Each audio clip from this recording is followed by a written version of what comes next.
Good evening, ladies and gentlemen, and welcome to a bit of a different sort of video than what normally happens around here. So essentially, we're going to be reading a book, right? And you might think I've gone mad, but don't worry, that happened 2 decades ago. Yes, in fact, we're going to be reading this book here, which you can hopefully see if my setup has actually worked. If you can't see this, and that means the setup didn't work, and I never uploaded this, so don't worry about it. But this is a book. This is a book called Enquire Within Upon Everything, as you can see here. Enquire Within Upon Everything, which seems to be a sort of instructional guide for life, as it were. And it's an excellently up-to-date one because it's from 1870s. Is sort of the best guess that my sister can make, as she was the one who found it upon her shelf. And when she found it, she sent me a picture of this page here, which I have bookmarked, and I'd just like to show you a little bit of it in order to show you how absolutely wonderful this book is. Right, so it's sort of indexed a bit like a dictionary in the sense that it has lots of different little numbers that you can see here to direct you to different sorts of things, and there's things about everything, right? And it is so absolutely wonderful.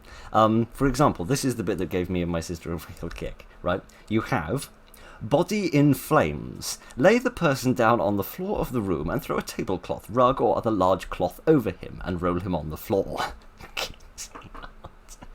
Which I just think is wonderful. Just the concept of Victorians going around saying, "Goodness, Mildred is on fire. Quickly, let me find my Enquire Within Upon Everything book so that we may consult what we need to do in this scenario." Which I just find absolutely wonderful. So I thought we could flick through this book for a few minutes and see if we find anything else entertaining in it. I've been flicking through a little bit this morning, and I have found a few very interesting things, shall we say. But we'll see what happens when we pick some random pages out. But the thing that I also love about it is it has random non sequiturs at the top of every page. And this one, I don't know how well this is coming out on camera. Let me get it. Oh goodness, let me get this a bit closer so you can see exactly what this says. Study the precautions respecting fire, which I just think, I think that is such brilliant advice. It's really good to understand the precautions respecting fire. Dear, and read the hints to husbands and wives, which I feel is a bit subtle. Not quite sure what's going on with that, but yes, it's wonderful. Oh, what does this one say? Choking. When a person has a fishbone in their throat, insert the forefinger, press upon the roof of the tongue, as if to induce vomiting. Kitty aunt. If it does not, let him swallow a large piece, in italics, of potato or soft bread. If those fail, give a mustard emetic. I don't know what that means. So, specifically for a fishbone, then, if you choke on anything else, like a satsuma, then you're dead. But if you choke on a fishbone, then this book can sort you out. Right then, kitty aunt. Absolutely wonderful. Right, yeah, I apologise if the main camera that you're looking through is a bit wobbly. It's currently on a stand that I constructed this morning made out of Lego, so I apologise for that. Anyway, even the very first page is absolutely wonderful, right? Because it has adverts in it. Literally Victorian adverts, which amazes me, right? I absolutely find this incredible.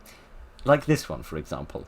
Roland's Ondontos whitens the teeth, prevents and arrests decay, and gives them a pleasant fragrance to the breath. This tooth powder is far preferable to washes or paste. 2 and 6 a box. Take no Odonto, but Roland's. Sold by chemists, perfumers, and hairdressers. What's a perfumer? Presumably that's a person that sells perfume. But just the concept, right? The concept of there being an advert in a hardback book like this that I constantly don't have in a frame, and I apologise for that. The concept of having an advert in a book, like, nowadays books take so long to publish and nobody reads them anyway, so it would be utterly pointless to have an advert in it, but I just find that incredible. And some of the language is so wonderful. There's something in here that is like a certain line of dialogue. Here it is. It's on this sticker. I don't know if this is from the original book or not, but it says, "It may not be uninteresting to be reminded of the discovery of the coffin of King Charles." Now, never mind King Charles I here, right? But the fact that it says, "It may not be uninteresting to be reminded of," I think is the best way of saying I'm about to partake a piece of utterly useless information to you. I think that is incredible. Just to see how much the language has changed, right, since the Victorian era, I find Absolutely amazing. I've no idea what this is. It seems to be sort of... It's almost like a kind of a stamp, but I have no idea what that is. So obviously this book has been through many, many hands until it came to my sister, and she has no idea how she got it either. So that really is bizarre. Right then, let us see what we have on the first page. Inquire within upon everything, to which is added inquire within upon fancy needlework. Whether you wish to model a flower in wax, to study the rules of etiquette, I think that is, to serve a relish for breakfast or supper, to plan a dinner for a large party or a small one, to cure a headache, to make a will, to get married, to bury a relative, giddy aunt, presumably after you've got married, whatever you wish to do, make, or to enjoy, provided your desire has relation to the necessities of domestic life, I hope you will not fail to inquire within, says the editor. My kitty aunt. So yeah, it is literally nothing more than a guide to Victorian life. Dear, oh dear, oh dear. Inquiries are indexed at the end, as we said, with those little numbers. And oddly, it says 725,000. Not 725, 725th, which is a bit weird and confusing. But, yeah, I have no idea what that's all about. Anyway, let's see what we have. Advertisement to the 58th edition. Oh yes, this is a very late edition, it seems to be, which perhaps means this book has been knocking around forever. But, yes, 500,000 copies have been published. The edition is brought out with the intention of being still more worthy of success. No real useful part has been omitted. I thought later editions were to add more stuff in, not take bits out. The classification has been improved in accordance with the many friendly suggestions, and additions, capitalised, have been made, both modern and interesting. Dear, oh dear, oh dear. Oh dear. This is wonderful. Yes, 58th edition. I hope we can pick up the story, even though we are joining the franchise a bit late. Dear, oh dear, oh dear. And I apologise if you have to look at my horrible, gnarly hands. I did my best to clean them, but there's only so much that a man can do. All right, then. This seems to be more of like a foreword, as it were. Right, a preface. What does this say? If there be any among my readers who, having turned over the pages of Inquire Within, have hastily pronounced them to be confused and ill-arranged, what a wonderful phrase! Let them at once refer to the index, forever hold their peace. Dear, oh dear, oh dear. The index is to the vast congregation of useful hints and receipts that fill the boundary of this volume. Let the directory to the greatest aggregation of houses and people in London. What are you talking about? No one being a stranger to London would run about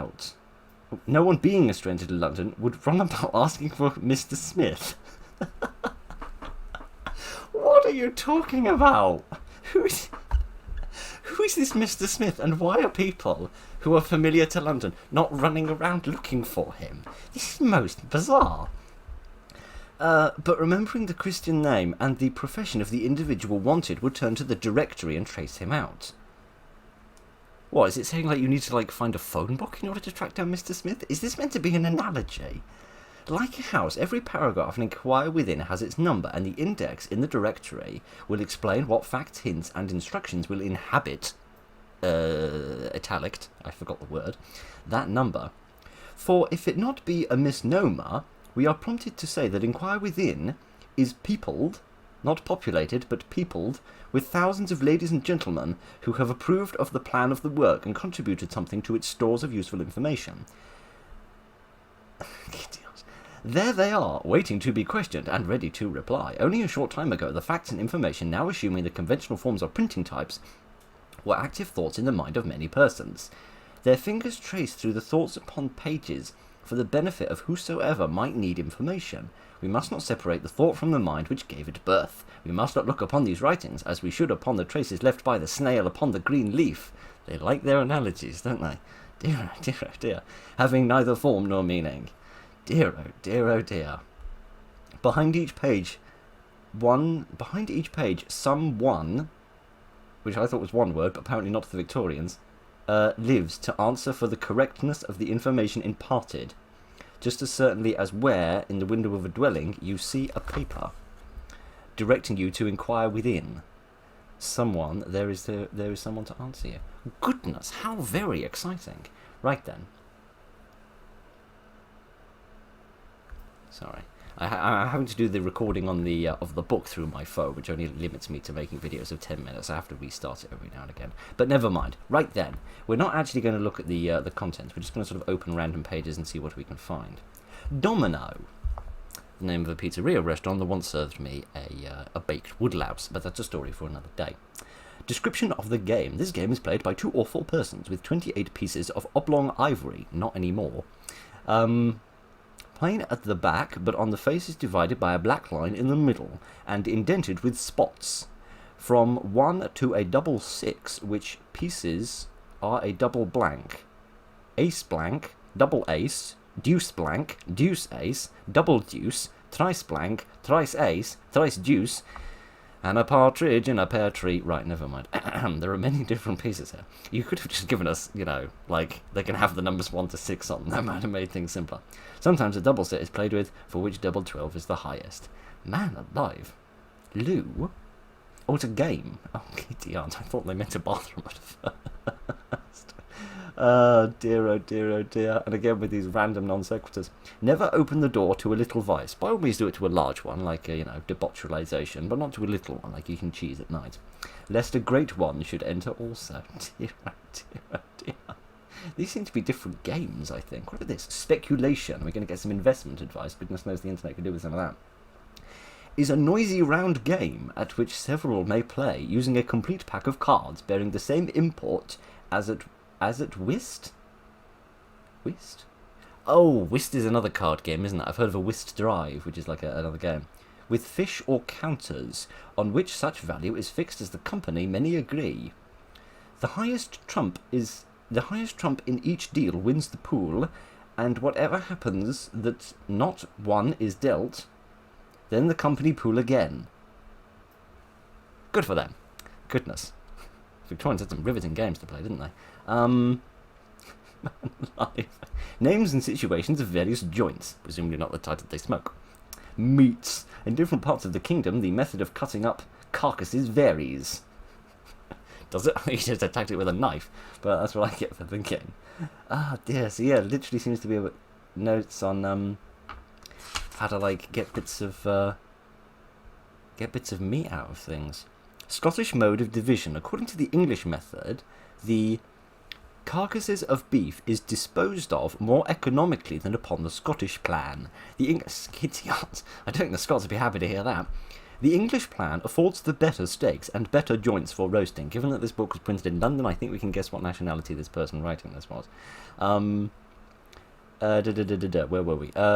Affords better steaks and better joints for roasting, but the Scot plan, or the Scotch plan, gives greater variety of pieces for boiling. Names of pieces in the Scottish plan, not found in the English plan, are the hoff, or hind leg, the 9 holes, or English buttock. Never mind about my English buttock, thank you very much. The large and small runner, taken from the rib and chuck piece of the English plan. The shoulder lie. Giddy aunt. The English shoulder, or cut differently, the spare rib, or foresee. The sticking piece. Giddy aunt. How very, very bizarre. And food in season. Isn't that, I wonder? Presumably about sort of what foods are available in what months and things, yes. How very interesting. Right, what else have we got in here? Prawns and shrimps and veal.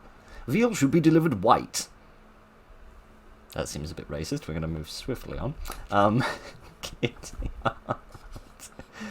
dear, is that the... oh no, here we are. Yeah, so it begins with food, it would seem. Freshwater fish. I didn't realise we ate many freshwater fish, but that just goes to show what I know. Right, alright. Let's move on a little bit and see some of the other things. The poor man fasts because he has no meat. The rich man fasts because he will not eat. Well, I mean, there's a certain truth to that. In the sense that sort of rich people go hungry because they're dieting. So yes, I suppose there's a certain truth to that, which stands up even in these days. Right. The miser feasts with greedy mind to spare, the glutton feasts to eat the greatest share. And they rhyme as well, just to make it that much more wonderful. Oh my kitty aunt. This is fantastic. I'm having the time of my life reading this. Alright, let's not look at what berries are available in each month. Dr. Kitchener's Rules for Marketing. Dr. Kitchener, unless I'm mistaken. Oh no, I'm thinking of Lord Kitchener, sorry. I was thinking of Lord Kitchener, who I believe was a general in the British Army during the First World War. What does Dr. Kitchener say about marketing? I hate marketing, so this should be hilarious. The best rule for marketing is to pay ready money for everything and to deal with the most respectable tradesmen in your neighbourhood. I mean, that's just generally good advice for everything. If you leave it to their integrity to supply you with good article at the fair market price, you will be supplied with better provisions and at as reasonable a rate as those bargain hunters who trot around about a market till they are trapped to buy some unchewable old poultry. Unchewable old poultry, what a phrase, it sounds like an insult. Tough tub mutton, stringy cow beef, as opposed to the beef you get out of mountains, I suppose, or stale fish at very little less than the price of prime and proper food. With savings like these, they toddle home in triumph, cackling all the way. Oh gosh, I do sincerely apologise. This is not respectful at all. Just the concept of someone going to a market with some money and buying some stringy beef and then walking home cackling is truly, truly amazing. My giddy aunt. This book is proving to be even better than I thought. Dear, oh dear, oh dear. What does this say at the top here? Without economy, none can be rich. With economy, few need be poor. Yes, well that's because they hadn't invented austerity back in those times. But don't worry about that. Oh dear, oh dear, oh dear. That is quite wonderful. Evening pastime. Amongst the innocent recreations of the fireside, there are few more commendable and practicable than those afforded by what are severally termed anagrams, charades, conundrums, enigmas, puzzles, rubuses, riddles, transpositions, etc. Of these, there are such a variety that they are suited to every capacity, and they prevent this additional attraction, that ingenuity may be exercised in the invention of them as well as in their solution. Back before we invented mobile phones and video games. Right then. What else do we have here? What? Anagrams. Oh, I see. Oh, I see. You're literally giving descriptions of all the different games you just mentioned. All right. What do you say about anagrams? These are formed by the transposition of the words or letters in of the letters of a word or sentence or names of person as to produce a word or sentence or verse of pertinent or of widely different meaning. Giddy aunt. These are very difficult to discover. Yes, also difficult to read. So you can read different things like astronomer, no more stars, catalogue, got us a clue, elegant, neat leg. Well, that's certainly true. Goodness. Sir Robert Peel goes to terrible poser, who presumably was really bad at taking selfies. Dear, oh dear, oh dear. Conundrums, what are these? These are simple catches in which the sense is playfully cheated and are generally found upon words capable of double meaning. Oh, the good old-fashioned double entendre. Following our examples. Where did Charles I's executioner dine, and what did he take? He took a chop at the king's head. These aren't conundrums, these are jokes. These are just very bad Victorian puns. When is a plant to be dreaded more than a mad dog? When it's madder. What? What does madder mean? Presumably that's a type of flower or something. What is majesty stripped of its externals? It's a jest. The M and the Y externals are taken away. Oh, you take you take the first and last. Yeah, again, they're just really rubbish jokes from 100 years ago. This is incredible. Dear, oh dear, oh dear. Man alive, what else should we have? Let's see what else we can find. Oh, man alive, there's loads of these. A fool's bolt is soon shot. A liar should have a good memory. That is excellent advice. I haven't got a clue what you're talking about here, unless you're talking about like crossbow combat, which is certainly possible. What do we have here? Oh yeah, we're still on the games, aren't we? Laws of chess. I imagine that's quite long. I'm not very good at chess, to be honest with you. And whist. Yes, here's the game I was talking about before. Great silence and attention must be observed by the players. 4 persons cut for partners. Presumably you don't mean with a knife. Oh, you mean like cut a deck of cards. Oh, I see. You mean like you draw a card to see the highest one, right? The partners sit opposite to each other, and the person who cuts the lowest card is entitled to the deal. The ace is the lowest in cutting. Well, that's good. I'm glad we sorted that out. I was a bit confused about that. Yes, and there's all the different rules of whist games, which I haven't heard mentioned since the 1950s. So that tells you what all that is about. All right, let me restart the camera again. Hopefully the setup is still going all right. We've no idea so far. Right. All right. Let me see. Use wealth generously. Get wealth honestly. That is excellent advice, but no one seems to pay much attention to it at the moment. Govern wealth discreetly. Children and chickens must always be picking. What? Picking what? What, picking what to have for dinner? What a strange phrase. Kitty art. There are none so wicked as represented. Alright, are we still talking about whist? No, apparently we're cases in which you should return your partner's lead immediately. Yes, we are literally still talking about whist. Alright, fair enough. Let's move on a little bit. Let's skip a few pages and see where we end up. Hints upon spelling. Well, this should be good, because my spelling's terrible. Alright, what hints upon spelling can we get? The following rules will be found of great assistance in writing, because they relate to a class of words about the spelling of which doubt and hesitation are frequently felt. Ah, excellent. Presumably it's words like sovereignty. All words of one syllable ending in L, with a single vowel before it, have a double L at the close, such as mull and sell. Oh, this is like I before E except after C, which is a wonderful rule because it totally lies. Alright then. No, literally, that's not even a joke. Like there are more exceptions to the rule than correct examples of the rule, which is a little bit mad. Dear, oh dear, oh dear. I don't really know what syllables are, so I think these aren't much use to me. What else do we have? All adverbs in lie and nouns in meant retain the E final of their primitives, as brave, bravely, refine, refinement, except for acknowledgement and judgment, etc. Well, I'm glad we cleaned that up. What? What's this? H or no H? That is the question. Few things point so directly to the want of cultivation as the misuse of the letter H by persons in conversation. I'm sorry, what? People have been saying the letter H wrong for 150 years, have they? We hesitate to assert that in common defect in speaking indicates the absence of education, for to our surprise we have heard even educated persons frequently commit this common and vulgar error. Dear, oh dear, oh dear. What earth are they talking about? Now, for the purpose of assisting those who desire to improve upon their mode of speaking, I could definitely do with some of that given all the verbal stumblings I do, we intend to tell a little story about our next-door neighbour, Mrs. Alex Hitchins, or as she frequently styles herself, with an air of conscious dignity, Mrs. Alexander Hitchings. Oh, I see. This is people who pronounce it with an exemplified H at the beginning of it. Oh, I see. I'm beginning to see what they mean. I've observed that in the 1950s. When I say I've observed it in the 1950s, I don't mean I was alive back then. I mean, like from reading stories and things that were written in the 1950s, and like seeing like television programs that were recorded back then. Yeah, sometimes people did stick a great big H on the front of things. I can't think of a good example of that. Maybe we can find one in here.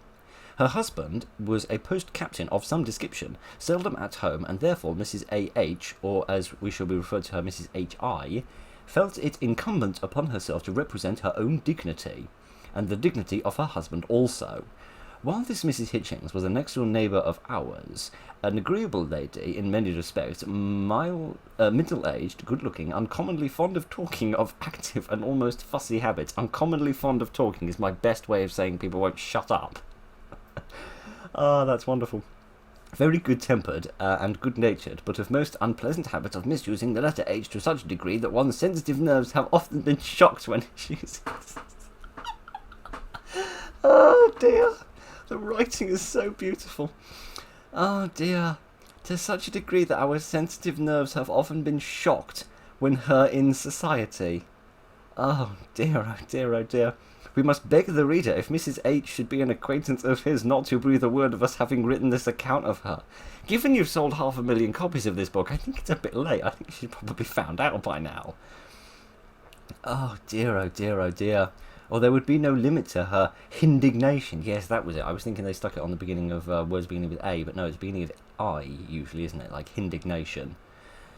dear, oh dear, oh dear. As her family is very numerous, it would be necessary to keep the matter as quiet as can be, for scarcely will be possible to mention the subject anywhere without horrifying some of her. It's literally just complaining about the Cockney accent, isn't it? My giddy aunt. Is that a real person? Do you think this Mrs. Alexander Itchings? Oh, Alexander. She's not Mrs. Itchings, for crying out loud. She's Mrs. Hitchings. I see. They're sticking the sort of false H on the front of there, and they're taking it off there. Oh, I see. Man alive. This is literally like a miniature screenplay, isn't it? I much wished for our arrival at the spot when she would alight. Oh, it's like when you're on the train with someone and they're listening to music through their earphones that's much too loud. That is an amazing phrase. For she commenced a story about her handsome young nephew of hers, who was distinguished officer in the army. Giddy, oh, this is very difficult to read. This was suggested to her, no doubt, by the presence in the omnibus of a fine-looking young fellow with a moustache. She said that at present her nephew was stationed in Ireland, but he expected soon to be honoured to the Crimea. Man alive. Was this during the Crimean War? I can't actually remember when the Crimean War was. It was certainly around the year of Queen Victoria, but I have no idea whether it was 1970s or not.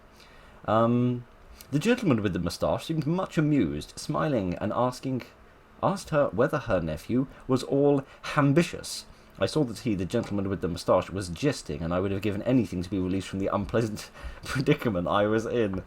What wonderful phrases. My giddy aunt. That is truly incredible. And then, look, sometimes they're not advised. I'm just fascinated by these random non sequiturs we have at the top here. Sometimes they're not advised. Sometimes they're literally just random bits of, like, facts. Silk was first brought from India in AD 27. Who knew? Publications of Beans of Marriage commenced AD 1210. Well, that's good to know. I've got no idea what the Beans of Marriage are, but that's when they started. Oh, dear, oh dear, oh dear. What else have we got? Coal first brought to London in 1357. What, there wasn't any coal there already? Alright. Dear, we're still going on about Mrs. H. Mrs. H broke out in a loud voice with her imperfect elocution. I felt so annoyed that I was determined to cure Mrs. H of her defective speaking. My word! This is classism at its very best. In the evening, after returning home, we were sitting by the fire. I felt comfortable and chatty. I didn't know chatty was in use back in the Victorian era. When I proposed to Mrs. Hitchings the following enigma, the author of which Henry Mayhew, Esquire, had favoured me with a copy of. Giddy aunt. The wide wold you may search, my fellow not find. I dwells in a vacuum, descendant in wind. What the sun are you talking about? This is very difficult to read. I am not much of a vag for vanting in wit. I'm guessing they're switching letters around a bit like how she sticks H's on the front of things that she's not supposed to do. This is literally just a small essay complaining about the Cockney accent, which is quite incredible. Oh dear, oh dear, oh dear, oh dear. The two grand modes of making your conversation interesting are to enliven it with recitals calculated to affect and to impress your hearers, and to intersperse it with anecdotes and smart things. Well, if I did that in my videos, maybe things would go a bit better. Oh dear. We need scarcely advert to the rudeness of interrupting anyone who is speaking, or to the impropriety of pushing to its full extent a discussion which has become unpleasant. Goodness, so if you're talking about something you don't like, it's very improper of you to carry on. Dear, oh dear, oh dear. For those who write to the press, it would be a great favour to editors and printers should those who write for the press observe the following rules. Oh dear, the journalists are coming under fire now. There are reasonable and correspondence. They are reasonable. Oh, is that a full stop or is that a stain? I'm not sure. They are reasonable and correspondence will regard them as such. Write with black ink on white paper. Well ruled. Oh yes. All right. Make the pages small, 1/4 of that of a foolscap sheet. Leave the second page of each leaf blank. Give to the written page an ample margin all around. Number the pages in the order of their succession, as opposed to numbering them randomly. Alright, it's literally how to write a newspaper without writing anything down, which is odd. Oh dear, and now into gardening as well. Glass first brought to England in 663 AD. Really? The Romans didn't bring glass with them? That amazes me. Or maybe the Romans were still around in 600 AD. I can't remember. Dear, oh dear, oh dear. Telescopes invented in Germany in 1590. See, just random facts. I've also got no idea if any of them are true or not. Wasps. What? Why are we talking about wasps all of a sudden? Oh, we're just still talking about the garden, I suppose, aren't we? Wasps destroy a good deal of fruit, but every pair of wasps killed in spring saves the trouble and annoyance of a swarm in autumn. It is necessary, however, to be very careful in any attempt upon a wasp, for its sting is painful and lasting. In cases of being stung, get the blue bag from the laundry. What blue bag? Oh dear, what random blue bag are you talking about? And the video stopped too soon and I didn't notice. I apologise if there was a funny jump there. What blue bag in the laundry, and rub it well into the wound as soon as possible. Later in the season, it is customary to hang vessels of beer or water and sugar in fruit trees to entice them to drown themselves. That's dark, but also quite accurate. Oh dear, this is truly amazing. Oh dear, oh dear, oh dear. Man, alright, let's move on from the garden, shall we? Although now we seem to be talking about furniture for a strange reason. For a carpet to be really beautiful and in good taste, there should be, as in pictures, a judicious disposal of light and shadow, with no gradation of very bright and very dark tints, some almost white and others almost or quite black. Alright, now we're on to interior design, it seems. Alright, let's move on a little bit and see what else we can find. Papier-mâché article should be washed with a sponge in cold water without soap, dredged with flour while damp, and polished with a flannel. Well, that wasn't exactly entertaining, but it was accurate, at least vaguely. To clean knives and forks, wash the blades in warm, but not hot, water, and afterwards rub them lightly over with powdered rotten stone wet in a paste with a little cold water, and then polish them with a clean cloth. I was just gonna like wash them, but you know, I guess washing has gotten a little simpler in all of these hundreds of years. Oh dear, oh dear, oh dear. What else can we find? What else can we find? A bad broom leaves a dirty room. Alright, you need to have a good quality broom if you actually want your place to get clean. That seems vaguely reasonable, I suppose. Oh dear, oh dear, oh dear. What else can we find? Let's get on to something a bit more interesting. A husband's wrath spoils the best broth. A wife's art displayed in a table well laid. Well, this is 150 years ago. Of course, it's going to be a bit sexist, I suppose. Oh dear, oh dear, oh dear. Laxatives. Take 2 ounces of Epsom salts and dissolve 3/4 of a pint of gruel or thin broth with an ounce of olive oil. Use as all enemas are used. Enemas. These are peculiar kinds of medicine. Oh dear, oh dear, oh dear. We are literally going to read about a Victorian shoving something up their bottom. Alright, fair enough. Administered by injecting them into the rectum or other outlet of the body. What other outlet? Where else are you going to shove them? Actually, don't answer that question. I don't want to know. The intention is either to empty the bowels, kill worms, protect the lining of the membrane of the intestines from injury, or restrain copious discharges. Oh dear, this is wonderful. Allay spasms in the bowels or to nourish the body. Oh my giddy aunt. Administered by means of bladders and pipes or proper apparatus. No, wait, apparatus, I apologise. This is truly, truly wonderful. Oh dear, I didn't think I was going to find something here on bum medicine. Oh dear, oh dear, oh dear. What? Loose habits lead to tight bondages. This is something about BDSM. I think I'm going to move very swiftly on from that page and move on very quickly. Man alive. Be temperate in all things. That's a good bit of advice right there. Oh dear, inflammation of the bowels. We're literally onto Victorian medicine here, which involves leeches and bleeding. What on earth is that? It's a bit of card cut into an interesting shape. That's interesting. Kitty yarn. Prescriptions to be used in cases enumerated under the head diseases, I don't think we need to read about these random diseases. What did I say about toothache? That sounds like the sort of thing we still have trouble dealing with these days. Continue the case of number 3 for a few alternate days. Apply liqueur ammonia to reduce the pain, and when that is accomplished, fill the decayed spots with silver sucnadium, which sounds like the name of a really rubbish superhero. Without delay, or the pain will return. A drop of creosote or a few drops of chloroform on cotton applied to the tooth, or a few grains of camphor placed in the decayed opening or moistened with turpentine will often afford instant relief. Yes, do you know why? Because a few drops of chloroform will knock you out and then you won't be able to feel the pain anymore. And creosote is the thing they rub on fences to stop horses eating them when they're putting the fence up around like a paddock for horses to run around it. That's incredible. Dear, oh dear, oh dear. Better to pay the cook than the doctor. That's also true, I suppose, except nobody has a cook anymore. And if the economy doesn't pick up, no one's going to have a doctor either. But never mind. Hunger is the best sauce. That's actually very true. Food does taste a lot better when you're hungry than when you're not. Oh dear, oh dear, oh dear. What do we have here? Oh yes, there's these random sort of conversion things now. I found this before, which I found fascinating when I was flicking through it. Right, measures. Liquid medicines are measured in the following table. 60 minimums are contained within 1 fluid drachma. 8 fluid drachmas are contained within 1 fluid ounce. 16 fluid ounces are in a pint, 8 pints in a gallon. Yes, this is obviously back when we were using imperial measurements.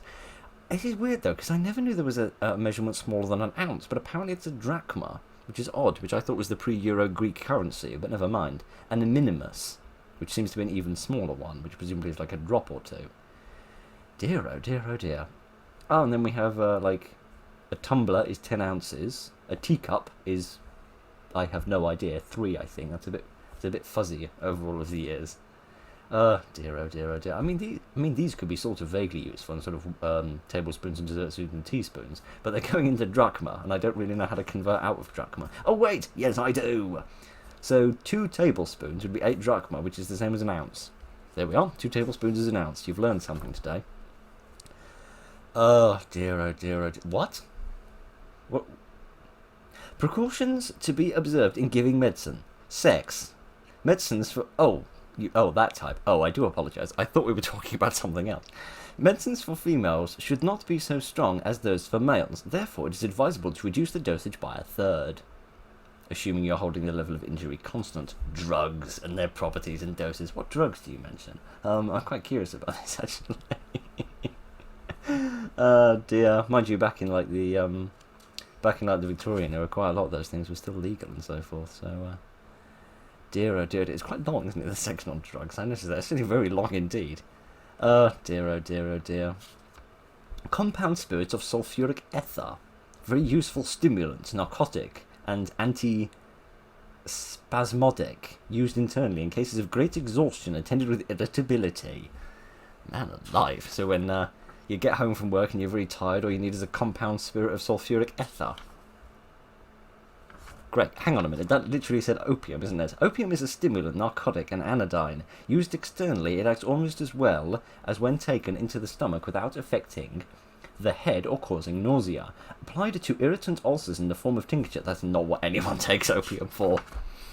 Oh dear, oh dear, oh dear. Yeah, and we're still talking about drugs. Alright, let's flick through a few more pages and see what we have.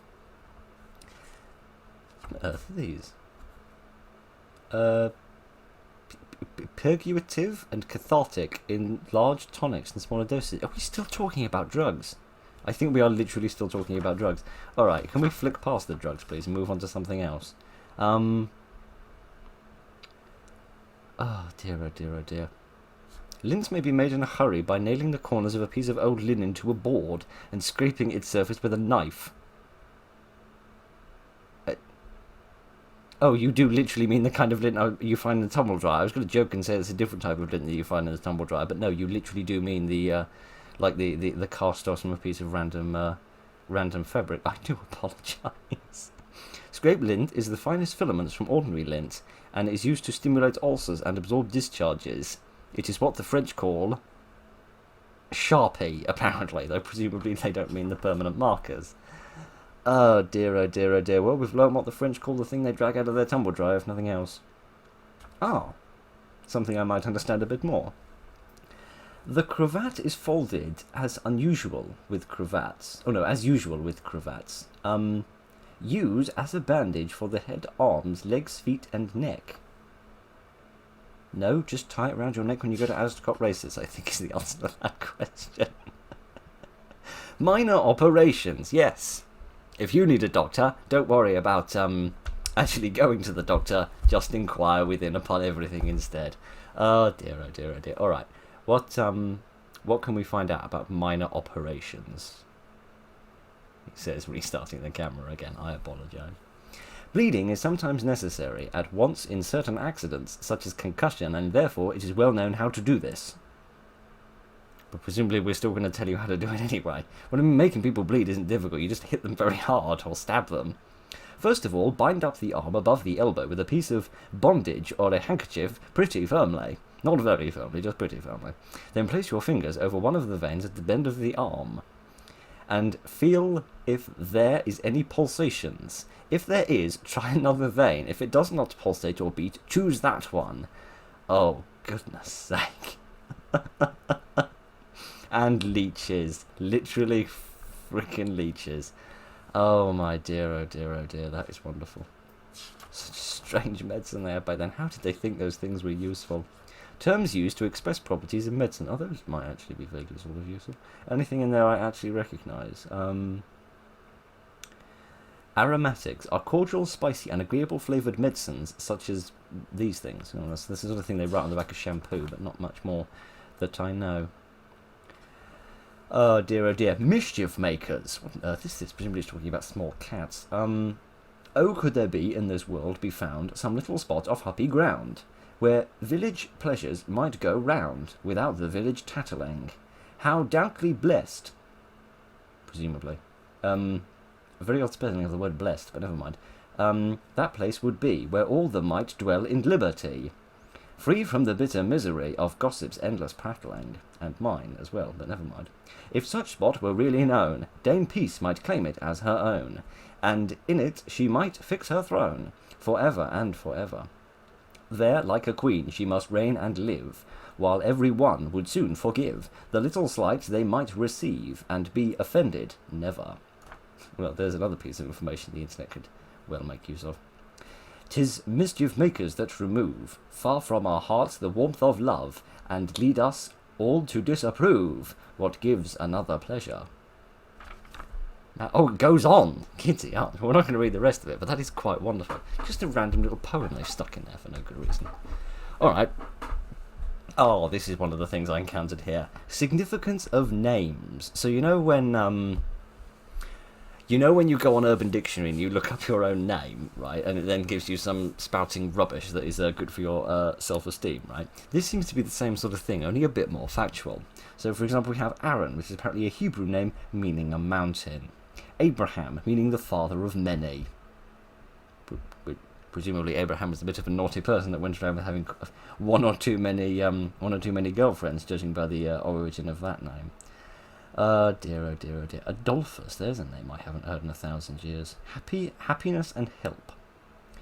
Anyone in a story named Adolphus is usually not a nice person, but never mind. Amos, a burden. Well, there's something to boost your self-esteem, isn't it? Oh good, my name means a burden. Clement means ill-tempered. Kitty. I love how some of these are so rude and some of them are so good. Like Bernard, a bear's heart. So that presumably means, like, strong and courageous and so forth. But some of them are just so mean and so rude. It's incredible. Dear, any other entertaining ones here? Matthew means a gift or present. Oh, that's cool. Man, it's just so strange, isn't it? Just so strange that these names have these meanings and that the book isn't properly in frame again. I do apologise, I don't know how it keeps moving. See, look, you've got barometer on one side, and you've got barometer on the other side, and then just in the middle, for no particularly good reason, you have the meanings of people's names, which is just quite incredible. Oh dear, oh dear, oh dear. Right, I don't know how much more we're going to read of this, because frankly I'm not sure how much more I can take. Let's flick through and see what else we can find. Boiled turnip and radishes. Absolutely charming. Asparagus, often misspelled as asparagus. I wonder if that's an American spelling and they're riffing on them as well. Oh dear, oh dear, oh dear. I wonder if any of this is still true in terms of the way that it's cooked. I do love that none of it is a sort of specific in terms of figures, right? Like, let's see if we can find. Throw them into a pan of cold water and tie them into bundles of 100 each. I think you mean 25, but never mind. I just wanted to put a sum in there to stop the dyscalculic from understanding the book, I suppose, just to be additionally rude. Dear, oh dear, oh dear. With a handful of salt. What, literally a whole handful? That seems a lot of salt. What if you're not cooking exactly 25? What if you need more than 25, or less than 25, or maybe none at all? Oh dear, cooking beef. Beef bubble and squeak. Oh yes, one of the classic British dishes for having the most hilariously ridiculous name in the world. Has literally nothing to do with bubbles or squeaking, but never mind. Oh dear, oh dear, oh dear. Yep, how to cook spare rib, how to cook brisket, how to cook ox cheek. Because when you look at a cow that's been castrated for the sake of committing labour, you really want to eat its cheek, don't you? Dear, oh dear. Mock goose being a leg of pork skinned, roasted and being stuffed. Goose fashion. What is goose fashion? Other than what a goose wears on a night out, of course. My giddy yarn. Why is it mock? I mean, I get mock, meaning like fake. But why is it pork? If you have pork and you don't have goose, wouldn't you just serve up pork instead of goose? Oh dear, I don't know. Economical dish, which presumably is what all the economists eat. Cut some rather fat ham or bacon into slices and fry of a nice brown. Lay them aside to keep warm, then mix equal quantities of potatoes and cabbage, bruised well together, and fry them in the fat left from the ham. Place the mixture at the bottom, then lay the slices of bacon on top. Cauliflower or broccoli substituted for cabbage is truly delicious, and to anyone possessing a garden quite easily produced, as those newly blown will do. A dish must be well seasoned with pepper. So that's just the name of like a cheap food? Alright then, fair enough. Oh dear, oh dear. I did notice something on here about a very classic food stuff. I just want to flick through quickly and see if I can find it, because I didn't read all of it, but the very beginning of it at least looked absolutely hilarious. But potato balls. Potato balls ragout, no less. How? Very exciting. The housewife. What is there about the housewife? The housewife, who is anxious to dress no more meat than will suffice for the meal, should know that beef loses about 1 pound in 4 in boiling, and in roasting loses the proportion of 1 pound 5 ounces, and in baking 2 ounces less, or 1 pound 3 ounces. Yes. 1 pound and 2... 1 pound and 5 ounces minus 2 ounces is 1 pound and 3 ounces. Why didn't you just say 1 pound and 3 ounces instead of being overly long? It seems like they couldn't get enough information and had to bump up the word count a little there. Man alive. So that's just about like measurements, that if you want like exactly 5 pounds of meat, then you need to cook actually a bit more, because it's going to like reduce when you cook it. Dear, oh dear, oh dear. Alright, I don't know if I can find the bit. It was on bacon, and I thought we could read a Victorian's ability to find bacon. Oh, this page has been folded over. Somebody was very curious about jugged hare. Wash it very nicely. Cut it up into pieces proper to help at table. And put them into a jugging pot. I have no idea what a jugging pot is, but it's quite wonderful. Oh dear, oh dear, oh dear. Any kind of curry. I didn't know that curry was big in the Victorian era, but... Oh no, what am I talking about? The first curry house was opened by George V, wasn't it, as best I can remember, so that would have been just before the Victorian era. Bacon! Here it is! Dr. Kitchener very justly says, the boiling of bacon is a very simple subject to comment upon. But our main objective is to teach common cooks, as opposed to truly wonderful cooks, the art of dressing common food in the best manner. Cover a pound of nice streaked bacon with cold water. Let it boil gently for 3/4 of an hour. Take it up, scrape the undersides well, and cut off the rind. Presumably not the Rhineland. Grate a crust of bread, not only on the top, but all over it, as you would ham. Put it before the fire for a few minutes, but not too long. Or, just cook it. Or it will dry and spoil. Bacon is sometimes as salt can make it. Earth you're talking about. Therefore, before it is boiled, it must be soaked in warm water for an hour or two, changing the water once, then pare off the rusty and smoked parts, trim it nicely, on the underside and scrape the rind as clean as possible. Or possibly just stick it in a pan and fry it for a couple of minutes and then shove it between a couple of bits of bread. How very strange. Why do you need this much detail on how to cook bacon? How can we cook the devil? The gizzards and rump and legs, etc. of a dressed turkey as opposed to a thoroughly naked one. Ah, dear, oh dear. Peppered and salted and broiled, sent up with relish, being made very hot and thus obtained the name of a devil. Well, there we've learned something. A Victorian devil was actually the gizzards of a turkey. Right. That makes sense, I suppose. Alright. Okay then, man alive. I could read this book all day, to be quite frank. Mrs. Acton's observations on omelettes, pancakes and fritters. A friar's omelette. What does a friar's omelette involve? Boil a dozen apples. As for sauce, stir in a dozen quarter of butter and the same of white sugar. When cold, add 4 eggs well beaten. Yes, you must violently assault them first. Mother Eve's pudding. Who are all of these random people? What? Accidents? Always send for a surgeon immediately. An accident occurs, but treat as directed until he arrives. Yes, so we've literally moved on from apricot student syrup to what to do in a crisis, how to do first aid, essentially. Man alive, this book really is incredible. It literally is just the, oh yes, it literally is just the, you know, the Victorian person's guide to life. And here we are back respecting the precautions of fire. Oh dear, oh dear, oh dear. I read this one as well, actually, when my sister showed me this. Dirt in the eye. Place your forefinger upon the cheekbone, having the patient before you. Then draw the finger up, and you will probably be able to remove the dirt. But no promises, you know, we're not liable if you can't. But if this will not enable you to get it, repeat this operation while you have a netting needle or bodkin placed above the eyelid, because that doesn't sound dangerous. This will turn it inside out, what, the needle or the eyelid, and will enable you to remove the sand or eyelash, etc., from the corner of a fine silk handkerchief. This seems a bit complicated. I thought you just used like a thimble and some water, but never mind. As soon as the substance is removed, bathe the eye with cold water and exude the light for a day. If the inflammation is severe, take a purgative and a refrigerant lotion. Alright. Good to see we're having a nice discussion of lotion there, but never mind.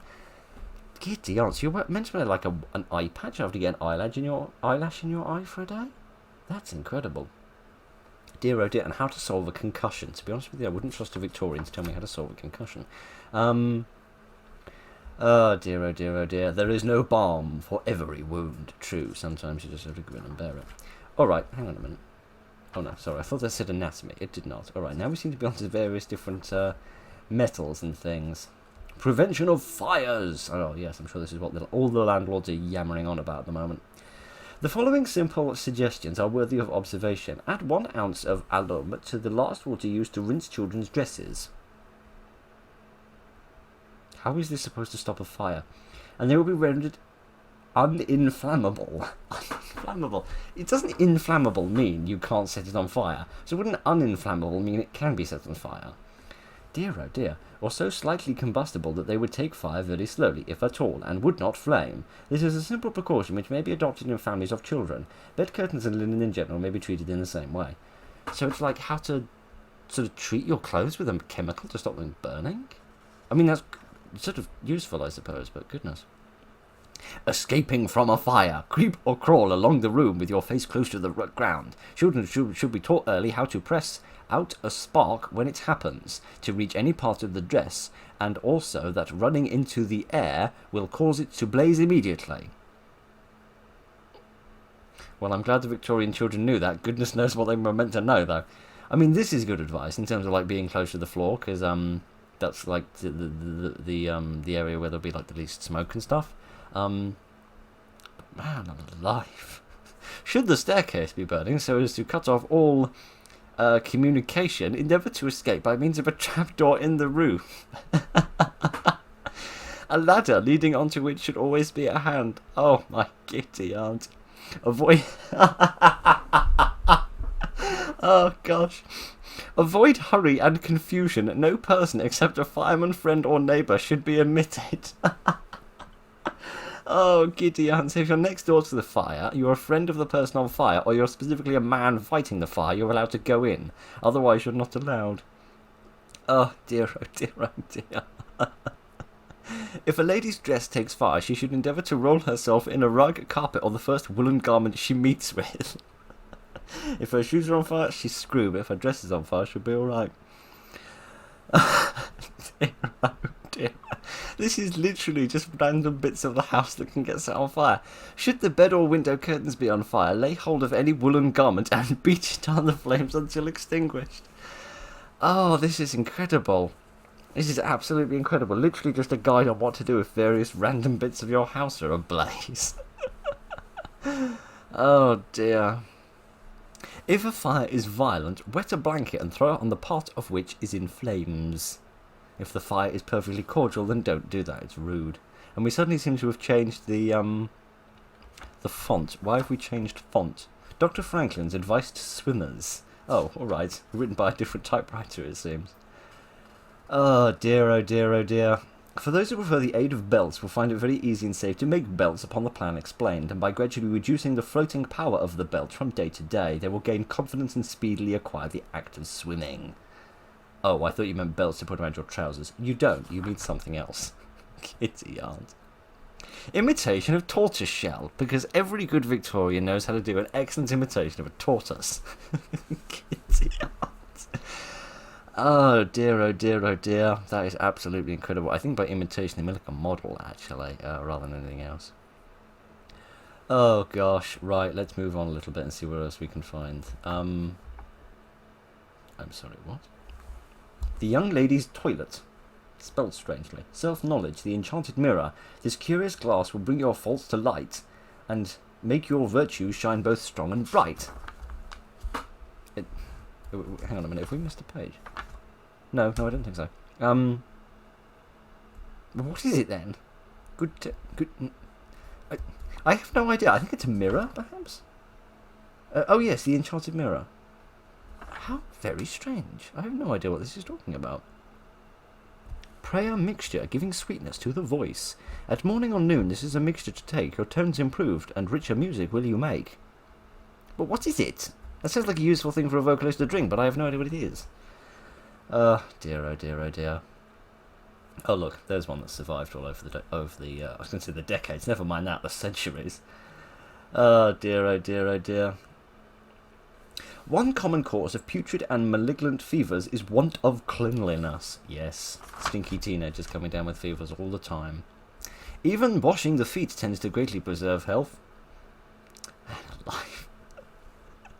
You know when you get like a bootleg, or you used to get like a bootleg DVD or like bootleg electronics from like China or something, and they have like random bizarre mistranslations written on the back of the box? That's what it seems like to me. It's almost like reading that. Dear oh dear, I don't think their translation machines they have in the bootleg factories over in the other parts of the world use Victorian English, but maybe they do.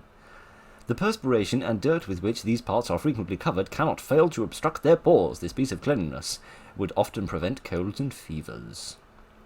Dear oh dear. I mean, yeah, just generally sort of being clean is good, but what? However whimsical these washings may appear to some, few things would seem more to prevent disease than proper attention to many of them. Oh yes, I mean definitely, you know, washing your hands. Washing your hands is generally good. Sorry, I've just been confused by this. At open doors, dogs come in. Well, you just randomly leave a door open. You're gonna have a load of hounds entering your house. All right. Oh dear, oh dear, oh dear. And exercise. I didn't know they really believed in that in those eras. But that's all right. I mean, not believed in it. As if like, you know, it's some sort of. Hang on, we'll come back to that in a minute. I mean, not believing in exercise as if there's any sort of doubt to it. Obviously, it's a scientifically proven fact that exercise is good for you. But, you know, I didn't realise that they had realised that at the time. Right. This should be useful for me. Utility of singing. It is asserted, and we believe with some truth, that singing is corrective of too common a tendency to pulmonic complaints. Dr. Rush, an eminent physician, observes on this subject. The Germans, who are seldom afflicted with consumption, which I believe is an old term for, I forgot the name of the disease. I do know what disease consumption is, but I've forgotten what it is. Never mind. And this, I believe, is in part occasioned to the strength by which their lungs acquire by exercising them in vocal music, for this constitutes a Oh dear. A sensational branch of their education. The music master of an academy has furnished with remarks still more in favour of this opinion. He informed me that he had known several instances of persons who were strongly disposed to consumption who were restored to health by the exercising of their lungs in singing. Well, you heard it here first, folks. If you're dying of a disease, all you need to do is start singing and you'll suddenly be fine. What? Kitty on. I mean, there's some truth in that, in the sense that, like, having, like, good oxygen flow to your cells is probably good, but corpulence, which I believe means being fat. Mr. William Banting, the well-known undertaker to the royal family and author of the Letter on Corpulence, gives the following excellent advice with the dietary use for the cases of obesity, corpulence indeed. Medicine, none. Save a morning cordial as a corrective. Yep, no amount of dietary pills will save you. Well, we're going to learn how to cure obesity now. So much for ending this quickly. Breakfast. 4 or 5 ounces of beef, mutton, kidneys, broiled fish, bacon or other types of cold meat except pork, a large cup or 2 of tea without milk or sugar, a little biscuit or dry toast. Hang on a minute, 4 to 5 ounces? That's not a lot, actually, because I was thinking these are quite sort of fatty foods that you probably shouldn't actually be eating, especially not bacon if you're too overweight. But if you're only having 4 or 5 ounces, then it's all right. So for breakfast, dinner and tea, interesting also that dinner seems to be lunch, versus nowadays when dinner and tea mean sort of the same thing. Do we have a supper in here as well? Yes, we do. How many ounces are you supposed to eat? So we'll take the larger amounts for the sake of no reason at all. So 5, 11, 14... 18 ounces. I don't know how much 18 ounces is. We could go back and convert it, but I can't be bothered. Only 18 ounces of food a day. I mean, that probably would cure your obesity. It would also probably give you malnutrition very quickly. This seems like a very long section. What's this? Charcoal is a disinfectant. Dr. Stephen's plan. Good work, Dr. Stephen. Dear, oh dear, oh dear. Wise people are the most modest. There's some truth in that. Fools have an abundance of vanity. There's a lot of truth in that. Oh dear, oh dear, oh dear. What else can we find? Hints upon etiquette. Oh, this could be interesting. Introduction to society. Avoid all extravagance and mannerisms, and be not over timid at the outset. Be discreet and sparing of your words. Awkwardness is a great misfortune, but it is not an unpardonable fault. To deserve the reputation of moving in good society, something more is requisite than the avoidance of blunt rudeness. Strictly keep to your engagements. Punctuality is the essence of politeness. The toilet. Literally first hint on etiquette is the toilet. Too much attention cannot be paid to the arrangement of the toilet. A man is often judged by his appearance and seldom incorrectly. Oh dear, I feel like there's so many of these are pointed at me. Oh dear, oh dear. A neat exterior, equally free from all extravagances and poverties, also always proclaims a right-minded man. To dress appropriately and with good taste is to respect yourself and others. I think that's true. A good gentleman walking should always wear gloves. What, even in the summer we had a while ago that was 42 degrees? I wouldn't agree with that. Unless they were cool gloves, in which case excellent, but no such thing exists as far as I'm aware. This being one of the characteristics of good breeding. Yes, because wearing gloves is definitely genetic. Dear, oh dear, oh dear, oh dear. What does it say about officers' dress? Upon public and state occasions, officers should appear in uniform. Oh, you mean like army officers? I thought you meant police officers. I do apologise. Oh dear. Excess of lace and flowers. Whatever be your style of face, avoid an excess of lace. Kitty art, what a wonderful rhyme. And let flowers be few in choice. Oh dear, oh dear, oh dear. How absolutely incredible. Again with the cleanliness. Oh dear. Oh, I don't know if you've just noticed this. People swear because they know their words are worthless. I wouldn't want to say that to Gordon Ramsay, but you know, you give it a go. It is a foul tongue that gives forth falsehood. Oh dear, and marriage licenses. Special licenses are dispensations from the ordinary rule under which marriage can only take place canonically in the parish church or other places duly licensed for that purpose. They can only be obtained by the metropolitan or archbishop of the province, and often with no small difficulty for being readily granted, and whose obtained the fees are about £50, which was well, was it more money or less money back then? Because, you know, on the one hand, inflation, which means it's less money, but also on the other hand, that back then we were still using shillings, which meant it was more money. Advice on wedding dresses, even. Oh, dear, oh, dear, oh, dear. Reception, presumably not the early bit of school. Alright, just a bit more, not too much more, I think, because my voice is getting hoarse and I've laughed myself silly. We learn from daily experiences that children who have been least indulged thrive much better, unfold all their faculties quicker, and acquire more muscular strength and vigour of mind than those who have been constantly favoured and treated by their parents with the most solicitous attention. I have no idea what that word means. Besides weakness and mental impeccability are the usual attributes of the latter. I mean, I think that's decent advice. I don't have children, but never mind. Dear oh dear oh dear. It seems to be seems to be advice on raising children, as would appear to be correct here. It is extremely improper to consider every noise an infant makes as a claim upon our assistance, and to intrude either food or drink with the view to satisfy its supposed wants. By such I have no idea. By such something or other, conduct children readily acquire the injurious habit of demanding nutriment. I think you mean nutrition. At improper times and without necessity. Their digestion becomes impaired, and they consequently, at this early age, the whole mass of fluid is gradually corrupted. I think that means if you feed them in the middle of the night, they're going to wet themselves, but maybe, I don't know. To awaken children from sleep with a noise. Advice on how to wake children up, my Gideon. Or in an impetuous manner is extremely, oh, this word again, and hurtful, nor is it proper to carry them from a dark room immediately into a glaring light or against a dazzling wall. Yup, need to wake up my child. I think what I'm going to do is I'm going to pick him up from a dark room and take them into a glaring light against a dazzling wall. It's a beautiful wall, so it is. What a strange line. What? For the sudden impression of light dilates the organs of vision, yes, the eyes, and lays the foundation of weak eyes from early infancy.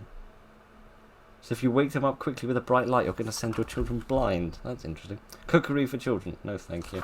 I think that's a bit too much for me.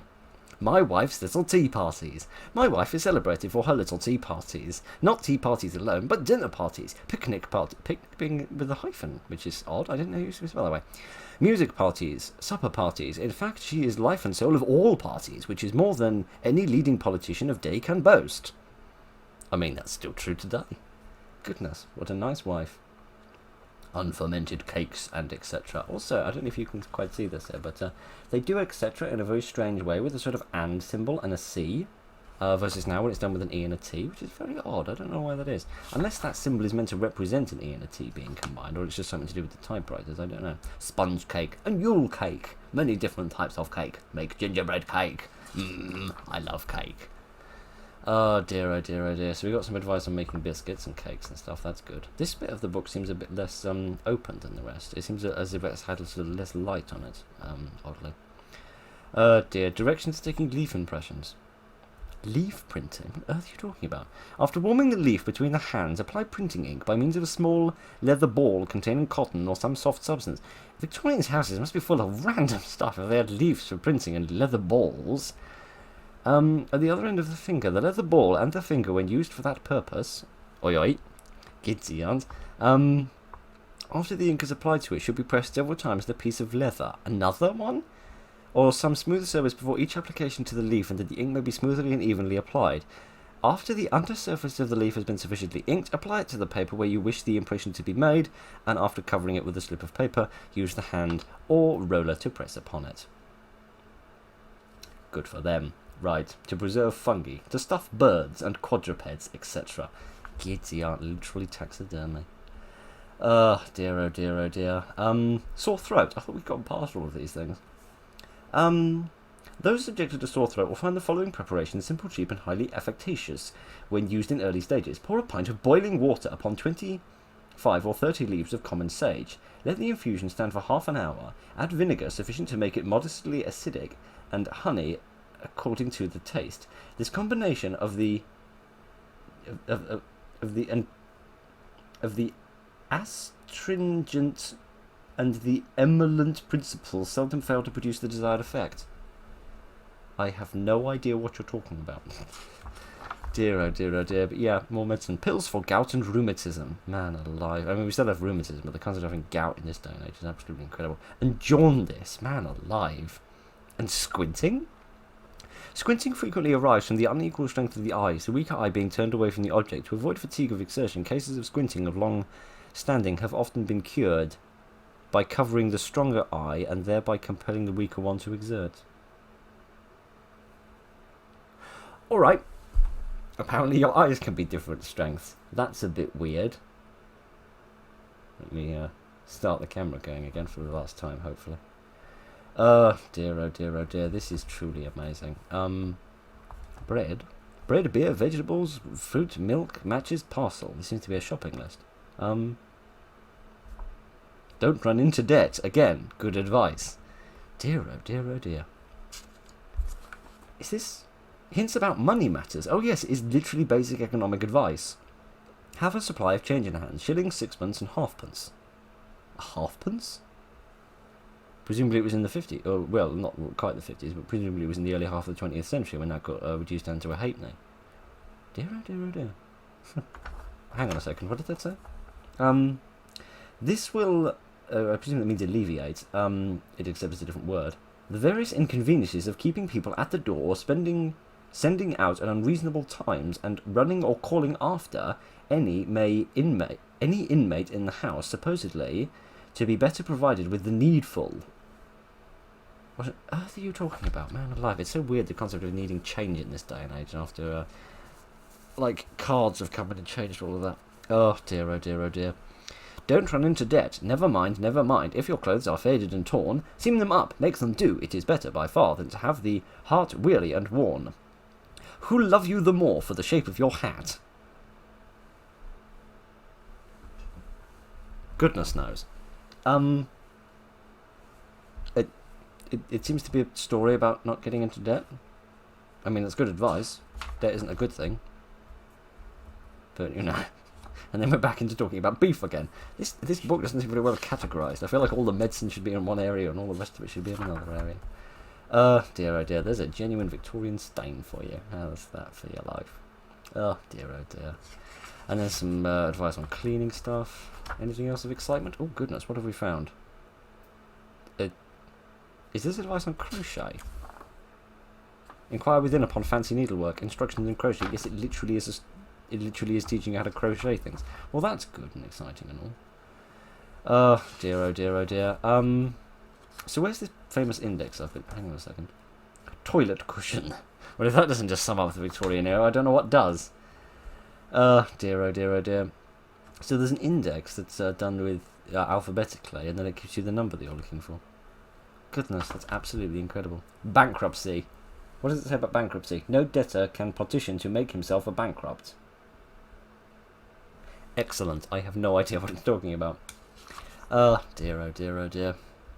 This is wonderful. Busybodies never have anything to do. I feel like the person who wrote this was very cross about somebody. Probably this Mrs. H person. Oh dear, oh dear. These lovely non-sequiturs at the top of these sentences are so good.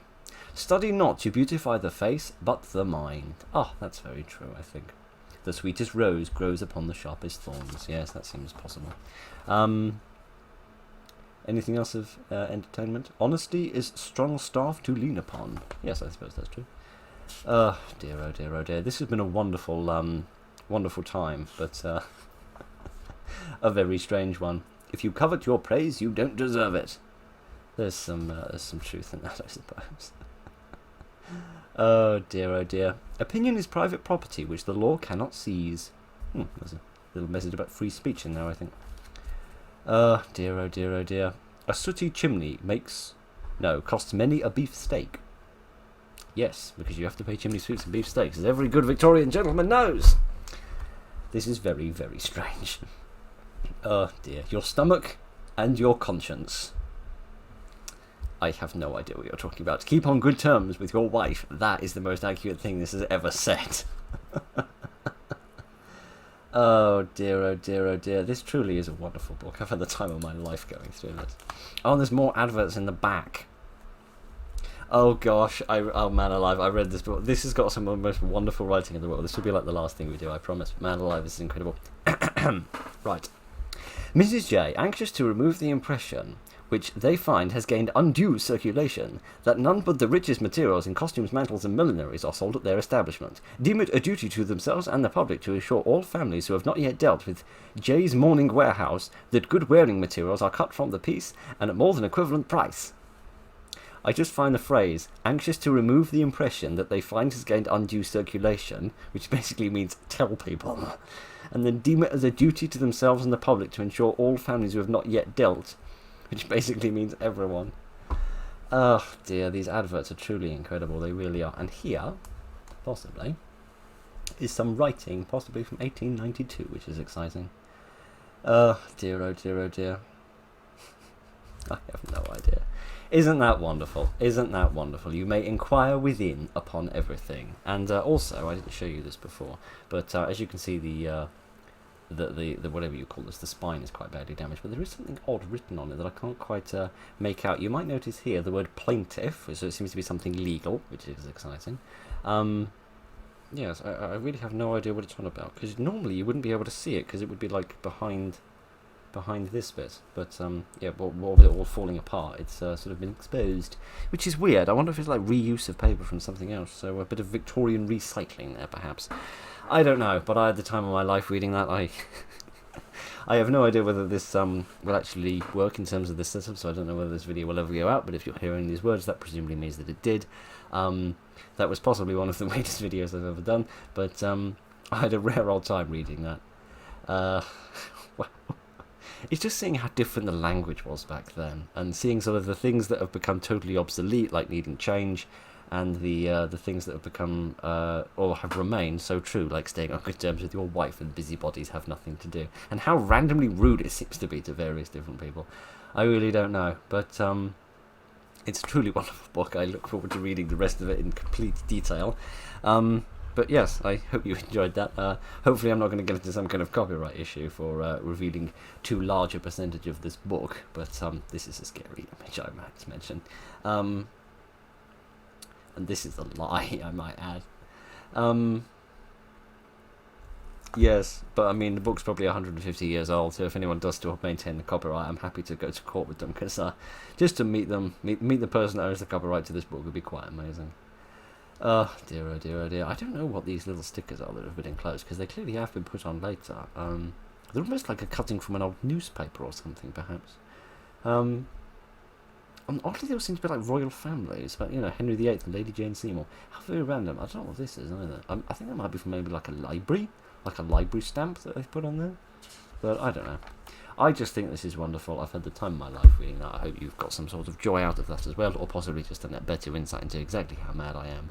But that's enough of that, I think. So thank you very much for joining me this evening, ladies and gentlemen, to inquire within upon everything. So look after each other, and good night.